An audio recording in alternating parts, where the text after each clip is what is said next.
ये तुम्हारी हॉबी है क्या? नहीं यार, हॉबी शॉबी सारा टाइम ज़ाया करने का तरीका। हॉबीज नहीं मेरी कोई है। ओहो, तुम कब से इन सोचों में पड़ गए? हॉबीज कोई टाइम वाइम का ज़िया नहीं होती। मैं समझाता हूँ। तुम इधर काम करते हो क्या? नहीं।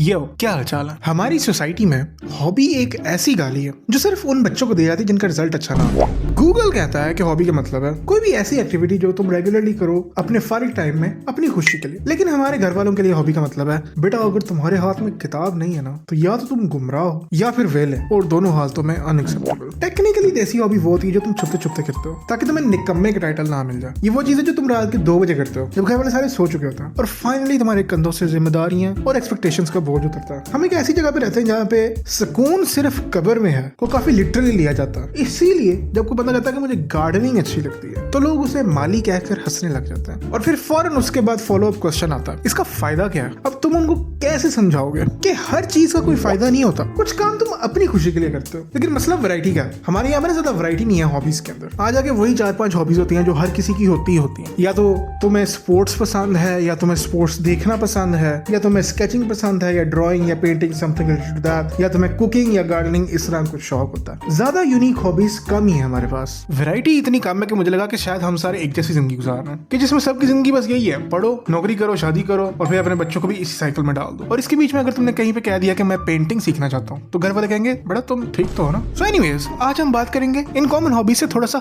हट के वियर्ड वाली हॉबीज, ऑड वंस, द ऑडिटीज, जिसमें सबसे पहले आता है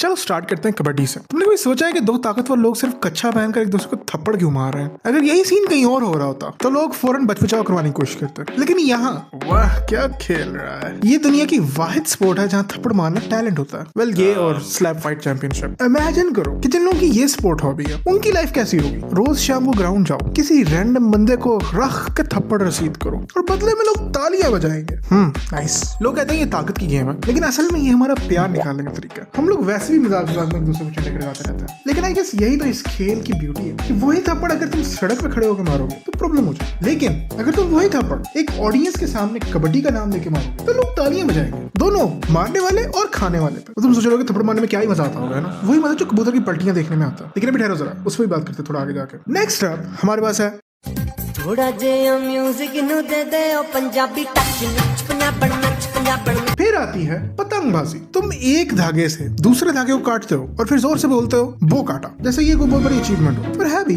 अभी रिसेंटली बसंत का सीजन गुजरा और काफी सक्सेसफुली गुजरा है और बहुत सारे लोगों ने काफी एंजॉय भी किया। लोग छत पर चढ़ के अपनी जान रिस्क पे डालते हैं सिर्फ एक पतंग के लिए, और नीचे से जितनी मर्जी आवाजें आती जाएगी गिर जाओगे। एक दफा जब तुमने पतंग चढ़ा दी तो अब तुम्हारी इज्जत का सवाल है। अब तुम छत से नहीं नीचे आ सकते, क्योंकि अगर तुम्हारी पतंग कट गई तो बस समझ जाओ कि मोहल्ले में तुम्हारी इज्जत का जनाजा निकल गया। और कटी पतंग के पीछे भागना बेसिकली सिंबलाइज करता है सक्सेस के पीछे भागने को और जीत की जुस्तजू को। ना जिसके नहीं बट सीरियसली काफी मजे का सीन है, बट स्टिल आई थिंक कबूतरबाजी स्टिल वियर्ड है, बट उस पर अगेन बात करते हैं आगे जाके। नेक्स्ट अप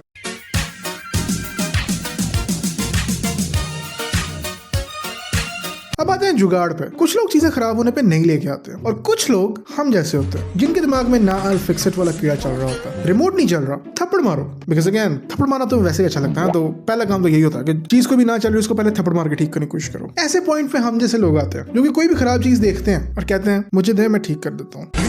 सच बताऊं, टूटी हुई चीज को ठीक करने का एक अपना सुकून होता है, एक अपनी सेटिस्फैक्शन मिलती है जो किसी और चीज से नहीं मिलती। और ठीक करने के बाद जब वो चीज दोबारा चलने लग जाए, आए हाय हाय हाय, जब चस आती है। कुछ तो नशा है टूटी चीजों को ठीक करने में, लड़कियों को तो पता ही होगा। ऐसे ही तो नहीं आई कैन फिक्स हिम, हर किसी के ज़हन में से कभी ना कभी गुजरती है। नेक्स्ट अप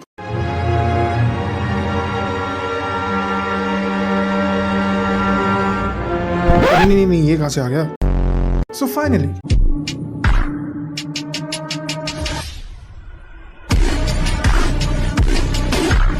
ये सिर्फ एक हॉबी नहीं है, ये एक लाइफस्टाइल है। पूरा जिंदगी गुजारने का तरीका ही अलग है। जिन लोगों की हॉबी होती है वो अपने कबूतरों को ऐसे ट्रीट करते हैं जैसे उनकी फैमिली का हिस्सा हो। हर कबूतर का एक नाम होता है और उसकी पहचान होती है। Like I never understood birds, तो मेरे लिए ये कबूतरबाजी एक फॉरेन और वियर्ड हॉबी है। I am more of a cat and a dog person, but still मुझे इंट्रिगिंग तो लगता है कि जिन लोगों ने कबूतर रखे होते हैं उनकी पूरी लाइफ उनके गिर्द रिवॉल्व करती है। उनका पूरा फख्र सिर्फ इस बात में होता है कि उनका कबूतर आसमान में कितनी देर और किस स्टाइल में उड़ता है। वो अपने कबूतरों को बादाम पिस्ता खिलाते हैं और खुद चाय बिस्किट पे रह रहे होते हैं, लेकिन ये ना सिर्फ एक सरफेस लेवल अंडरस्टैंडिंग है इसकी। एक्चुअल में ये लोग अपने कबूतरों के साथ पोकेमोन खेलते हैं। इनकी कलेक्शन के अंदर हर कबूतर टेक्निकली उनकी नजर में एक डिफरेंट किस्म का पोकेमोन है, और वो अपनी लाइफ को घोड़ा का माहौल की फिलॉसफी पे गुजारते हैं कि जितने ज्यादा हम चाहोगे कबूतर हम कैच कर लें, उतने ही हम ज्यादा सक्सेसफुल हैं और उतने ही बड़े हम पोकेमोन ट्रेनर मतलब कबूतर ट्रेनर बन जाएंगे। और अगर पता लग जाए कि मेरा कबूतर फलाने के घर चला गया तो मामला सीरियस हो जाता है। इस वजह से ये कोई एक नॉर्मल वियर्ड हॉबी नहीं है, ये जुनून तक की वियर्ड हॉबी है। बट रिगार्डलेस, कबूतरबाज लोग जब अपने कबूतरों के साथ टाइम स्पेंड कर रहे होते हैं ना, उतना खुश मैंने उन लोगों को कभी अपनी फैमिली के साथ भी नहीं देखा। कोई तो बात होगी इसमें। अब देखो, जो लोग कोई भी हॉबी नहीं रखते उनके लिए ये सब सिर्फ वक्त और पैसे का ज़िया है। उनके ज़हन में हमेशा एक ही सवाल आता है, इससे पैसे मिलेंगे? नहीं तो फिर क्यों कर रहे हो? और सबसे कॉमन रिबटल पता क्या मिलता है कि हॉबी सिर्फ अमीरों के चौंचले होते हैं। लेकिन सच तो ये है कि हॉबी सिर्फ अमीरों के चौंचले नहीं होते। मैंने बहुत से ऐसे अमीर लोग देखे हैं जिनके बैंक अकाउंट में करोड़ों है, लेकिन उनकी अपनी कोई पर्सनैलिटी नहीं है। वो सिर्फ पैसा कमाने की मशीन है। पैसा आ जाने से शौक नहीं आते और ना ही शौक पैसे के मोहताज होते हैं। तो हॉबीज क्यों जरूरी है? क्योंकि ये वो वाहिद चीज है जो हम प्रोसेस के लिए करते हैं, रिजल्ट के लिए नहीं। जब तुम कोई चीज जोड़ते हो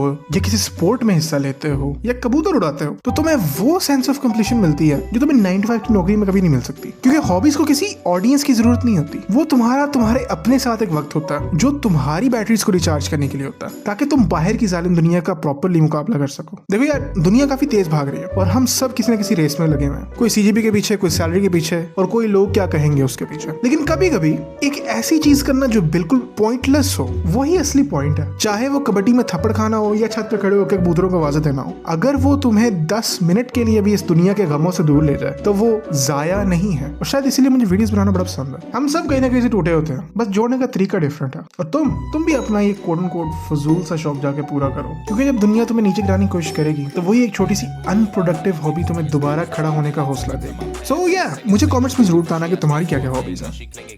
bye. Bossy, but she threw it. Oh, you hella saucy. Did you stew it? Wonder what it cost me. I threw some shoes in.